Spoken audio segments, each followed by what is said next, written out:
Gipahigayon kagahapon sa buntag sa mga kadagkuan sa Department of Social Welfare and Services, DSWS, pinanguluhan ni Portia Basmayor ang orientation kabahin sa City Ordinance 1631 nga mas nailhan nga Anti-Mendicancy Ordinance. Nitambong niini mao mga badyaw nga nagpuyo diha sa Alaska Mambaling sa side A, B ug C. Ang orientation gipahigayon kini sa second floor sa Nano Nigel Child Care and Learning Center sa Alaska, Barangay Mambaling.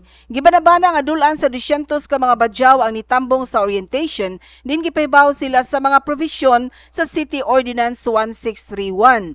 Matod sa luyuluyong labaw sa DSWS Anisita Sueco, nga gidapit nga mamumulong sa maong kalihukan, maong mga opisyal sa City Environment Sanitation and Enforcement Team, CISIT, Cebu City Anti-Mendicancy Office, CICICAMO, Prevention Restoration Order, Beautification Enhancement PROV, Department of Social Welfare and Development, DSWD Regional Office 7, National Commission on Indigenous Peoples, NCIP, Konseho sa Barangay Mambaling, Presentation Sisters ug uban pang mga opisyal.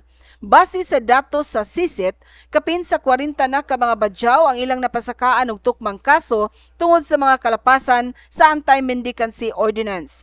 Usa sa provisyon nining maong ordinansa mao ang pagdili sa publiko nga manghatag og bisan unsang mga butang o mga pagkaon sa kadalanan ngadto sa mga makililimos.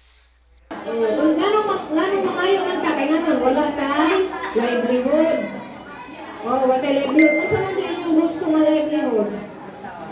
Kay maminaw si mama, maminaw sa ko para kabanganan nato. Tanan nga ganahan mohatag ninyo ato sila ingon nga naamo diri. No tanan nga hinabang, tanan nga gusto nila nga assistance, ayaw ihatag sa daan kay kinadili.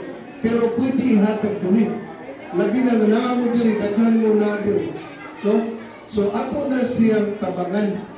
Maato gani ang basura o dili basta inyong tungod, ato inang obligasyon nga limpyuhan kanang tungod sa atong balay.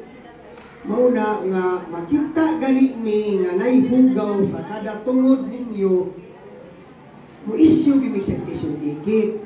Kay kita na ni basura. Atong ikayan unsay dili maayo. Kaya pinangin niya na, bahalang kubrita, ang importante, limpyo ang ato ang konsensya. Kini ang balita, Amy Mates, Cebu City News.